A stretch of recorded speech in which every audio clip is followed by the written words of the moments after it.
আসসালামু আলাইকুম, সবাইকে স্বাগতম। আজকে আমরা দেখব কিভাবে HTML, CSS এবং জাভাস্ক্রিপ্ট ব্যবহারের মাধ্যমে একটি রেসপন্সিভ ল্যান্ডিং পেজ তৈরি করা যায়।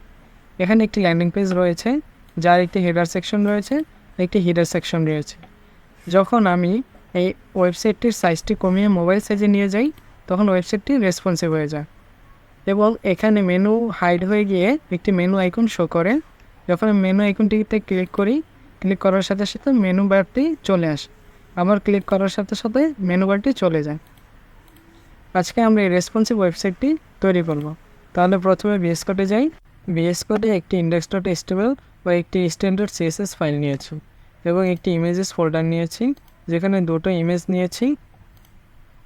index.html ফাইলে আমি বেসিক HTML কোডগুলো লিখে রেখেছি এবং আইকন ইউজ করার জন্য আমি বক্স আইকনের লিঙ্ক অ্যাড করেছি এবং CSS লিঙ্কও অ্যাড করেছি।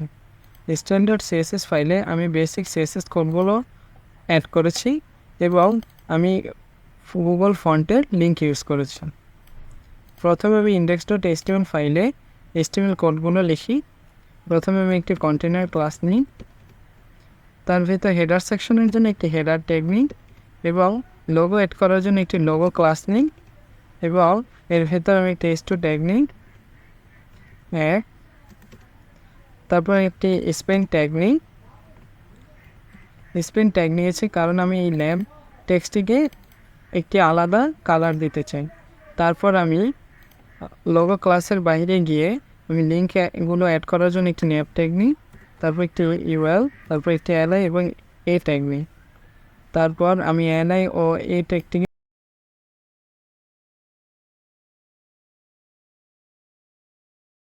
তারপর আমি এই li এবং a এর বাইরে গিয়ে আমি একটি বাটন নিই, এটার নেম দিই ট্রাই ফর ফ্রি।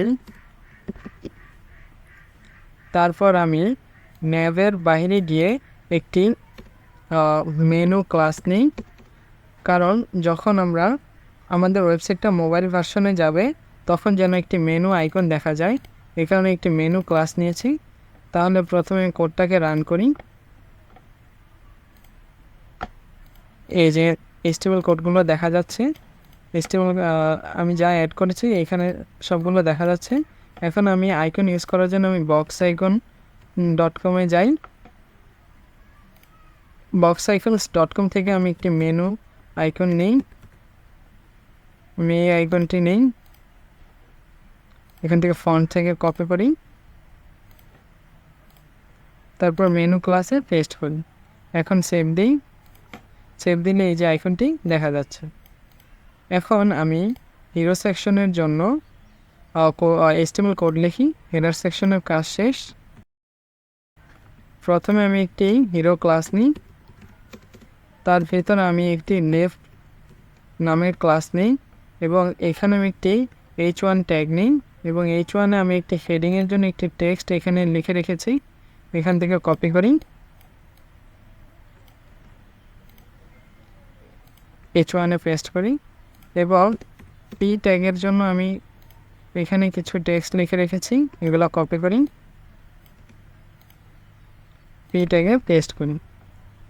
এখন আমি এখানে একটি গ্রুপ নামের একটি ক্লাস দিই এবং এখানে আমি একটি বাটন ট্যাগ নিই এবং এইটার নেমও দেই ট্রাই ফর ফ্রি এবং আরেকটি ট্যাগ নিই, আরেকটি a ট্যাগ নিই। এখানে href আমি হ্যাশ দিই কারণ কোনো লিঙ্ক অ্যাড করবো না আমরা। এটার নেম দেব ওয়াচ ডেমো ভিডিও। এখন আমি সেভ দিই। এই যে এখানে দেখা যাচ্ছে হিরো সেকশনের কন্টেন্টগুলো দেখা যাচ্ছে। এখন আমি আরেকটি লেফট ক্লাসের বাইরে গিয়ে আরেকটি ক্লাস নেই, এটার নেম দিয়ে আমি রাইট এবং এর ভেতরে আমি একটি ইমেজ নিই, এটার সোর্সে দেব ইমেজেস ফোল্ডার থেকে আমি mobile.png ইমেজটা ইউজ করব। সেভ দেই। এই যে এখানে মোবাইলের ইমেজটা দেখা যাচ্ছে। এখন আমি আমাদের HTML কোডগুলো লেখা শেষ। এখন আমরা CSS কোড অ্যাড করি। প্রথমে আমি কন্টেনার ক্লাসটিতে স্টাইল অ্যাড করি আর CSS ফাইলে আমি এখানে কিছু CSS ভেরিয়েবল নিয়েছি। প্রথমে আমি কন্টেনার ক্লাসটা কল দিই, এটার ওয়েট দিই 100% এবং হাইট দিই 100 ভিএইচ এবং আমি ব্যাকগ্রাউন্ড ইমেজ এড করি। এর ইউআরএলে দেই ./images ফোল্ডার থেকে mbg.png-কে ইউজ করি, সেভ দিই, যে ইমেজটি চলে এসেছে। এখন আমি আর কিছু সিএসএস কোড অ্যাড করি, ব্যাকগ্রাউন্ড সাইজ দিই, কভার এবং ব্যাকগ্রাউন্ড রিপিট দিই, নো রিপিট, সেভ দিই, এই যে এখন ইমেজটি ঠিক আছে। এখন আমি হেডার সেকশনে সিএসএস কোড অ্যাড করি। এই যে হেডার সেকশনটি রয়েছে, এখানে আমি সিএসএস কোড অ্যাড করি। তো প্রথমে আমি হেডার ট্যাগটিকে কল করি, তারপরে এর ওয়াইড দিই 100% এবং হাইট দিই 10 ভিএইচ এবং আমি প্যাডিং ইউজ করি। এর ভার্টিক্যালি প্যাডিং দিই 10 পিক্সেল এবং হরিজেন্টাল দিই 100 পিক্সেল, সেভ দিই। এই যে এটাই হেডার সেকশনে সিএসএস কোড অ্যাড হয়েছে। এখন আমি এটা ডিসপ্লে ফ্লেক্স দিই এবং জাস্টিফাই কন্টেন্ট দিই স্পেস বিটুইন, যেন প্রতিটা সেকশন প্রতিটা থেকে আলাদা দূরে সরে যায়। তারপর এবং অ্যালাইন আইটেমস দিই সেন্টার, সেভ দিই। এই যে সিএসএস কোডগুলো অ্যাড হয়েছে। এখন আমি মেনু আইকনটিতে প্রথমে সিএসএস কোড অ্যাড করি, কারণ কম্পিউটার ভার্সনে এই আইকনটি আমাদের প্রয়োজন নেই, যেন এটা মোবাইল ভার্সন দেখা যায়, তাই আমরা সিএসএস কোড অ্যাড করি। তো এই মেনু ক্লাসটির ভিতরে এই যে আইকনটি রয়েছে, তাহলে প্রথমে আমি মেনু ক্লাসটিতে সিএসএস কোড অ্যাড করি। এর প্যাডিং দিই, ভার্টিক্যালি দিই 4 পিক্সেল এবং হরিজেন্টাল দিই 6 পিক্সেল এবং বর্ডার দিই 1 পিক্সেল সলিড এবং আমি কালারের জন্য সিএসএসের এইখান থেকে ভেরিয়েবলকে ইউজ করতেছি। আমি এটা বেজি লাইট ভেরিয়েবল ইউজ করি। তারপর বর্ডার রেডিয়াস দিই 3 পিক্সেল, সেভ দিই। এই যে সিএসএস কোড অ্যাড হয়েছে। এখন আমি এই আইকনটার সাইজ বড় করি, মেনুর ভিতরে আইকনটা রয়েছে, তো এটা ফন্ট সাইজ দিই আমি 30 পিক্সেল, সেভ দিই। এখন এই যে আইকনটা এটা এই মেনু ক্লাসের একেবারে মাঝে নেই, এই কারণে আমি ইউজ করব ডিসপ্লে ফ্লেক্স এবং জাস্টিফাই কন্টেন্ট সেন্টার এবং অ্যালাইন আইটেমস সেন্টার। আমরা যদি কোনো বক্সের ভিতরে কোনো কিছুকে মাঝে আনতে চাই, তাহলে আমরা এই তিনটা প্রপার্টিকে ইউজ করব, সেভ দিই। এই যে এটা একেবারে মাঝে চলে আসছে। এখন আমি চাই এটা যখন ওভার করবো তখন কার্সর পয়েন্টার থাক, তো এখানে আমি মেনুতে কার্সর দেব পয়েন্টে, সেভ দিই। এই যে এখন আমি যখন ওভার করতেছি এটা কার্সর পয়েন্টার হয়ে যাচ্ছে। এখন আমি এটাকে ডিসপ্লে নান করে দিই, কারণ এটা কম্পিউটার ভার্সনে আমাদের প্রয়োজন নেই। তো মেনুতে আমি ডিসপ্লে নান করে দিই, সেভ দিই। এই যে এটা নান হয়ে গেছে। এখন আমি প্রথমে এই লোগোটার স্টাইল অ্যাড করি। index.html-এ প্রথমে এই লোগোর মধ্যে একটা স্পেস আছে, এই কারণে আমি স্পেন ট্যাগটাকে এটার পাশে নিয়ে যাই এবং এই লোগোর ভিতরে রয়েছে h2 এবং এর ভিতরে রয়েছে স্পেন ট্যাগ। তবে লোগোর ভিতরে h2 এবং এর ভিতরে রয়েছে স্পেন ট্যাগ। এইটার কালার দেব আমি সিএসএস-এর ভেরিয়েবল ইউজ করে আমি লোগো কালার দিলাম, সেভ দিই। যে এটার কালারটা চেঞ্জ হয়ে গেছে। index.html ফাইলটা সেভ দিই, যে এটা স্পেসটা চলে গেছে। এখন আমি প্রথমে এই মেনুতে সিএসএস কোড অ্যাড করি। তো এই যে ন্যাবের ভিতর রয়েছে ইউএল,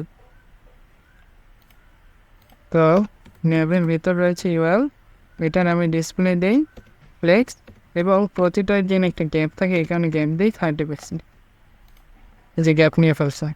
এখন এইগুলো যেন একেবারে মাঝে থাকে, উপর নিচে যেন না যায়, এই কারণে আমি দিয়ে দেব জাস্টিফাই কন্টেন্ট সেন্টার এবং অ্যালাইন আইটেমস দিয়ে দেবো সেন্টার। তাহলে এইগুলা মানে এই বাটনটা এই মেনুগুলো থেকে উপরে বা নিচে সরে যাবে না, সেভ দিই।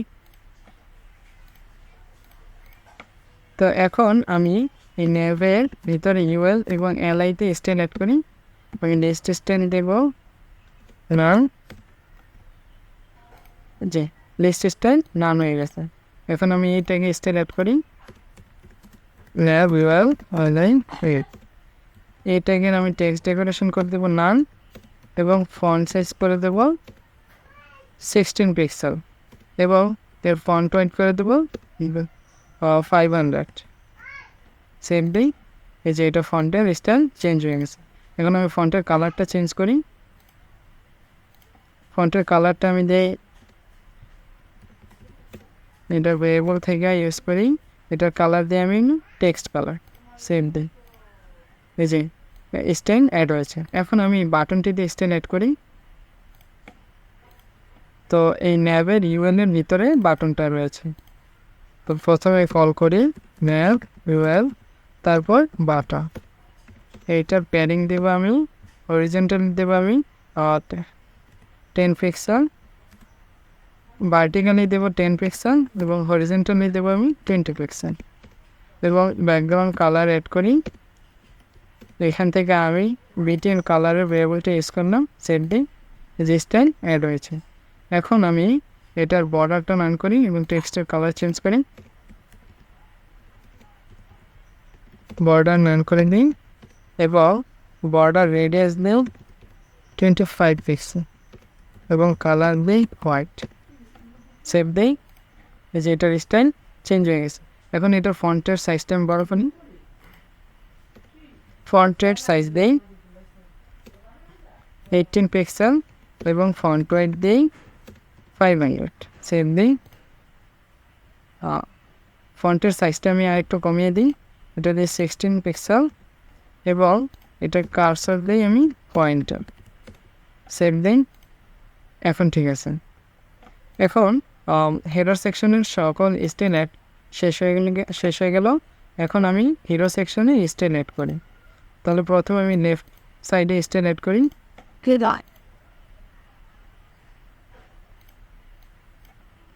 প্রথমে আমি হিরোতে স্টাইল অ্যাড করে দিচ্ছি।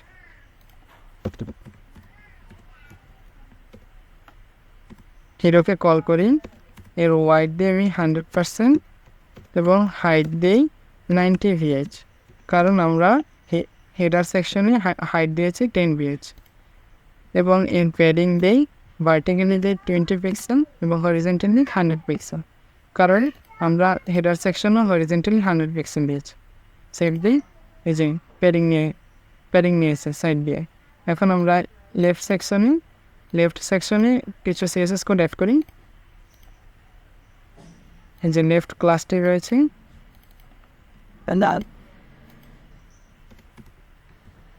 আমি এর ওয়াইড করে দেবো 40%, এর হাইট থাকবে অটো। সেভ দিই, এই যে এটার ওয়াইডটা নিয়ে নিচ্ছে। এখন আমি হিরো সেকশনে আর কিছু স্টাইল অ্যাড করবো যেন এইগুলো একেবারে ডিসপ্লে ফ্লেক্স হয়ে যায়।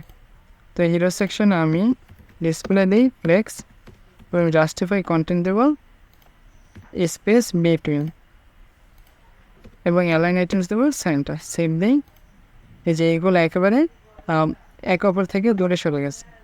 এখন আমি এই ইমেজটাই কিছু সিএসএস কোড অ্যাড করব এবং এই টেক্সটগুলোতে সিএসএস কোড অ্যাড করব। তাহলে প্রথমে আমি লেফটের ভিতরে যে H1টা আছে ওইটা স্টাইল অ্যাড করি। এর ফন্ট সাইজ করে দিই 50 পিক্সেল এবং এর লাইন হাইট দিই 65 পিক্সেল এবং এর কালারের জন্য একটা ভেরিয়েবল ইউজ করি। তো এখান থেকে কালার দেবো টেক্সট কালার। সেভ দিন, যে এটা স্টাইল অ্যাড হয়েছে। এখন আমি এটার মার্জিন বটম দিই 10 পিক্সেল। তাহলে H1-এর স্টাইল অ্যাড করা শেষ হয়েছে। এখন আমি প্যারাগ্রাফের স্টাইল অ্যাড করি, পি টেক্সটিতে স্টাইল অ্যাড করি। তো লেফট ক্লাসের ভিতর রয়েছে পিটি, তারপর এটার ফন্ট সাইজ দিয়ে আমি 20 পিক্সেল এবং এর কালার দিই ভেরিয়েবল ইউজ করে টেক্সট কালারে এবং এর মার্জিন বটম দেবো 30 পিক্সেল। সেভ দিই, যে এটা স্টাইল অ্যাড হয়েছে। এখন আমি এই বাটনটিতে এবং এই লিঙ্কটা স্টাইল অ্যাড করি। তো এই গ্রুপের ভিতরে রয়েছে, গ্রুপ ক্লাসটির ভিতর রয়েছে বাটনটি। তো প্রথমে আমি গ্রুপ ক্লাসে স্টাইল অ্যাড করি। তো এটা ডিসপ্লে দেবো ফ্লেক্স, জাস্টিফাই কন্টেন্ট দেবো জাস্টিফাই কন্টেন্ট দেওয়া দরকার নেই। তো অ্যালাইন আইটেমস দেবো সেন্টার এবং গ্যাপ দেবো 30 পিক্সেল। সেভ দেবো, যে স্টাইল অ্যাড হয়েছে। এখন এই বাটনে যে স্টাইল রয়েছে আমরা এই বাটনটাতেও সেম সেই স্টাইল অ্যাড করব। তো এই বাটনের স্টাইলটা আমরা কপি করে নিই। এই যে এখানে ন্যাভিওয়েল এর ভিতরে যে বাটনটা আছে এটার স্টাইলটা কপি করে গ্রুপের বাটনটায় স্টাইল অ্যাড করব। পেস্ট করলাম, এখন সেভ দিই। এই যে এই বাটনটা তো সেম একই স্টাইল অ্যাড হয়েছে। এখন আমি এই লিঙ্কটাতে কিছু স্টাইল অ্যাড করি। তো এই যে গ্রুপের ভিতরে এই লিঙ্কটা রয়েছে, তো এইটার আমি টেক্সট ডেকোরেশন করে দেবো নান।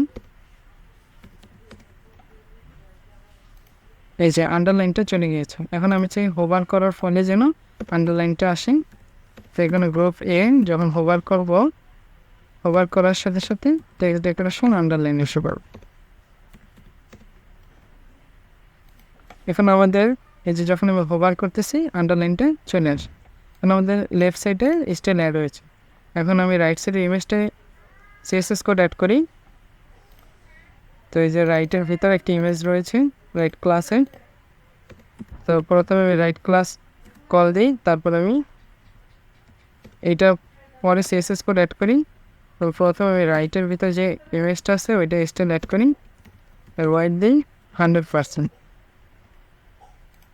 এখন এই ইমেজটা এই পাশে চলে আসছে। এখন আমি চাই এই ইমেজটা যেন সবসময় রাইট সাইডে থাকে। এই কারণে আমি রাইট সাইডে টেক্সট স্টাইল দেবো, টেক্সট লাইন দেবো রাইট। এই যে ইমেজটা ওই পাশে চলে গেছে। এখন আমাদের কম্পিউটার ভার্সনের জন্য সিএসএস কোড অ্যাড হয়ে গেছে। যখন আমরা এটা মোবাইল ভার্সনে নিই তখন সব কিছু এলোমেলো হয়ে যায়। ছোটো করার সাথে সাথে সব কিছু এলোমেলো হয়ে যায়, কন্টেন্টগুলো এলোমেলো হয়ে যায়। এখন আমরা সিএসএস কোড ব্যবহারের মাধ্যমে এই ওয়েবসাইটটিকে রেসপন্সিভ বানাবো। মোবাইলের সাইজের জন্য রেসপন্সিভ কোড অ্যাড করি।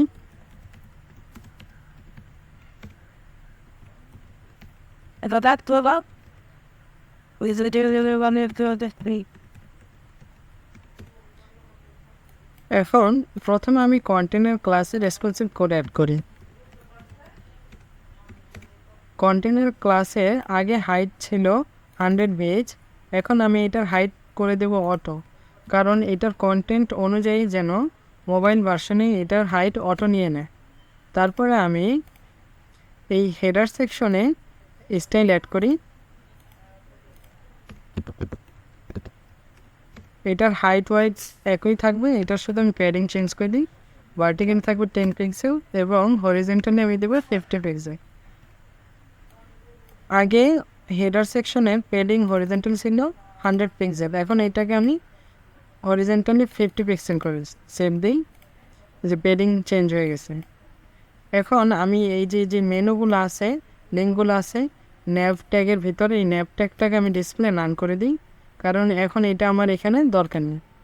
এই কারণে প্রথমে আমি এটা নান করে রাখি, তারপরে আমরা গিয়ে স্টাইল অ্যাড করবো। সেভ দিই, যেটা ডিসপ্লে নান হয়ে গেছে। এখন আমাদের একটা মেনু ছিল, যে মেনুর আইকনটা ছিল ওইটা আমরা চাই এটা মোবাইল ভার্সনে যেন ওইটা ডিসপ্লে ব্লক হয়ে যাও, ওইটা শো হয়। তো এই কারণে আমরা আমাদের এই যে মেনুটাকে ডিসপ্লে নান করে দেওয়া ছিল, এটার আমরা ব্লক করে দিই। Dot menu display block, save দিই। এই যে এখন মোবাইল ভার্সনে আমাদের মেনুটা দেখা যাচ্ছে। এখন আমরা এই প্রথমে হিরো সেকশনে রেসপন্সিভ কোড অ্যাড করি, তারপরে আমরা রেসপন্সিভ ন্যাম্বারটাকে তৈরি করব। তাহলে আমরা হিরো সেকশনে রেসপন্সিভ কোড অ্যাড করি। তো আমরা হিরো ক্লাসের হাইট দিয়ে দেব অটো। পূর্বে এটা ছিল 90 ভিএইচ, এখন এটা অটো দিয়ে দিয়েছি। তারপরে আমাদের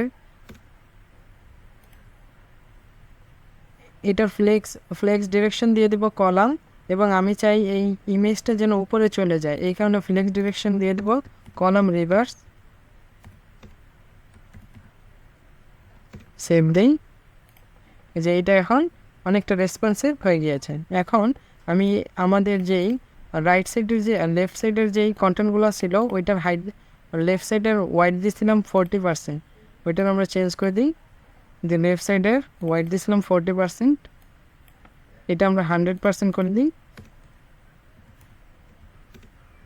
ওয়াইট দিয়ে দিই 100%, সেম থিং।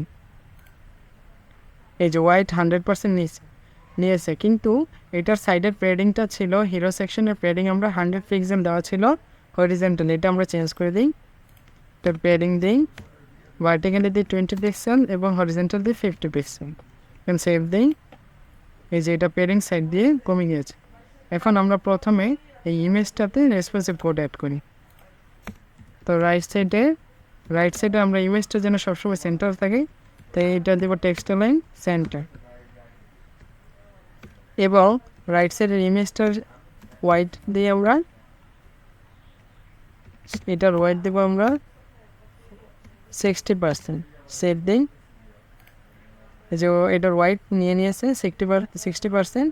এখন আমরা এই লেফট সাইডের হেডিংটার সাইজ কমিয়ে নিই। লেফট ক্লাসের ভিতরে ছিল H1 ট্যাগটা, এটার ফন্ট সাইজ করে দিয়ে আমরা 40 পিক্সেল, সেভ দিই। যে এটার সাইজ চেঞ্জ হয়ে গেছে। এখন আমরা এই প্যারাগ্রাফটার সাইজটাও চেঞ্জ করে দিই। তো প্যারাগ্রাফের সাইজ করে দিই, ফন্ট সাইজ করে দিই 60 পিক্সেল, 16 পিক্সেল দিয়ে দিলাম। এই যে এটার সাইজ কমে গেছে। এখন আমরা চাই এই যখন এই মেনু আইকনটা ক্লিক করবে তখন যেন ওই ন্যাপবারটা শো করে। এই কারণে এখন এই ন্যাপবারটা ডিসপ্লে নান স্টাইলটা উঠিয়ে দিলাম, সেভ দিই। যে ন্যাপবারটা শো করতেছে, এখন আমরা চাই এটা যেন নিচে শো করে, তো এটার পজিশন করে দিই অ্যাবসলিউট, এবং টপ থেকে দিয়ে দেবো, টপ থেকে যেন 10 VH নিচে নেমে আসে, কারণ আমাদের হেডারটার সাইজ ছিল 10 VH, এবং লেফট হ্যান্ড থাকুক 0, সেভ দিই। এই যে এটা নিচে নেমে আসছে। এখন এটার হোয়াইট হাইট দিই, তো হোয়াইট দিয়ে দিই 100% এবং হাইড করে দিই অটো, এবং এটা একটা ব্যাকগ্রাউন্ড কালার দিই, ব্যাকগ্রাউন্ড কালার করে দিই হোয়াইট স্মোক, সেম দিই। এই যে এটার ব্যাকগ্রাউন্ড কালার নিয়েছে। এখন আমরা চাই এগুলো যেন নিচে শো করে, এই কারণে আমরা নেভের ভিতর যে ইউএল ট্যাগ আছে এটা করে দেবো ডিসপ্লে ব্লক, তাহলে প্রতিটা ফুল ওয়েট নিয়ে নেবে এবং নিচে চলে আসবে। এই যে এটা নিচে চলে আসছে। এখন আমি চাই এই ন্যাপটার ভিতরে এই মেনুটার ভিতরে একটা পেডিং থাকুক, দেখেন ন্যাপের ভিতরে আমি পেডিং দেব, চারদিকে দিয়ে নিই 20 পিক্সেল। এই যে প্যাডিং নিয়ে নিয়েছে। এখন আমি চাই এই লিঙ্কগুলোর নিচে কিছু মার্জিন নিক, এই কারণে ন্যাব ইউএল এর ভিতরে এলআই ট্যাগের ভিতরে মার্জিন বটম দেব 10 পিক্সেল করে, সেভ দিই। এই যে এগুলা মার্জিন নিয়ে নিয়েছে। এখন আমি চাই যখন এটা ক্লিক করুক তখন এই মেনু বারটা শো করুক, এবং আবার যখন ক্লিক করবো এটা যেন হাইড হয়ে যায়। এই কারণে প্রথমে আমি এই ন্যাপ ট্যাগটাকে ডিসপ্লে নান করে দিই। এখন আর এই মেনু বারটা শো করবে না, এখন আর শো করতেছে না। এখন আমরা প্রথমে এইটাই জাভাস্ক্রিপ্ট কোড অ্যাড করি। তো এই কারণে আমি এই ন্যাপ ট্যাগটার একটা আইডি দিলাম, এটার আইডি দিই ন্যাভ, এবং এই মেনু যে আইকনটা ছিল এই মেনু আইকনে যেন ক্লিক করার ফলে জাভাস্ক্রিপ্ট কোড অ্যাড হয়, এই কারণে আমি এটার অন ক্লিক ইভেন্ট অ্যাড করি। এটার ভিতরে একটা ফাংশন কল করি যেটার নেম দিয়ে আমি টগল, তারপরে এই ফাংশনটা আমি নিচে গিয়ে বানাই। প্রথমে আমি এই ন্যাব আইডিটাকে কল করে নিই। তো আমি এখানে স্ক্রিপ্ট ট্যাগ নিই, তারপর আমি একটা ভেরিয়েবল নিলাম ন্যাব ভেরিয়েবল, তারপর document.getElement/id ন্যাবটাকে কল করলাম। তারপর আমি ফাংশনটাকে কল করি, এই টগল ফাংশনটাকে।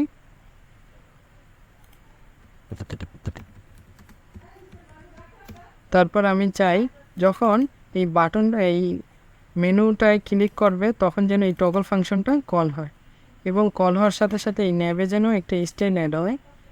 ন্যাব ডট ক্লাস লিস্ট, এটার ভিতরে আমি একটা ক্লাস অ্যাড করতে চাই। এখানে ক্লাস লিস্টটা যেন প্রথমবার আর ক্লিক করার সাথে সাথে যেন অ্যাড হয়, আবার পরবর্তীতে যেন এটা রিমুভ হয়। এখানে nav dot class list dot toggle, আমি ক্লাসটার নাম দিলাম অ্যাক্টিভ। এখন কোড সেভ দিই। এখন যখন আমি ক্লিক করি কোনো কিছুই দেখা যাচ্ছে না, কারণ আমার কাছে এই অ্যাক্টিভ ক্লাসটা নেই। এটা তৈরি করি, স্ট্যান্ডার্ড সিএসএস যাই, এখানে আমি অ্যাক্টিভ ক্লাসটা তৈরি করি। প্রথমে ন্যাপটা ডিসপ্লে নান ছিল, এই কারণে এটা আমি অ্যাক্টিভে দেব ডিসপ্লে ব্লক। সেভ দিই। এখন যখন আমি এটা ক্লিক করি মেনু বারটা শো করে, আবার যখন ক্লিক করি এটা হাইড হয়ে যায়, আবার যখন ক্লিক করি শো করে, আবার যখন করি হাইড হয়ে যায়। এখানে হিরো সেকশনটাও রেসপন্সিভ দেখা যাচ্ছে। বড় স্ক্রিনে যাওয়ার ফলে এটা কম্পিউটার সাইজ নিয়ে নিচ্ছে, আবার যখন আমি এটা ছোটো করি এটা তখন রেসপন্সিভ হয়ে যাচ্ছে। আজকে এই পর্যন্তই।